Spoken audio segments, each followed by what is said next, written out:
In the previous part of the lesson, we covered the mechanism of creating various bends.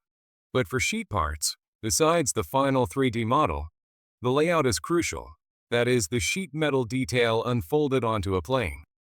For this purpose, the tool panel includes commands such as bend, unbend, and flatten. If we want to flatten all the bends of a sheet metal part onto a plane, we select the flatten command. The program will ask us to specify a fixed face relative to which the flattening of the part's bends will be carried out. Let's select the top face and see how the part will be unbended onto the plane. In the Operation menu, you can choose an option where the layout will be created as a separate body, so as not to alter the existing part.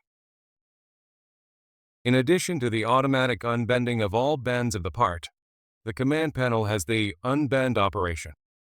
Its difference is that this command can unbend one specific bend, rather than all at once. Activate the command, specify the fixed face, and the bend we want to unfold. Click OK. As we see, only the bend we needed was unbended. The rest remained bent. Using this command, we can specify either one bend or several for unbending onto the plane. The reverse command is the bend command.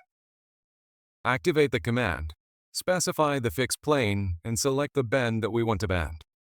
These commands can be useful if your part bends in several stages to show the step-by-step deformation of the initial blank.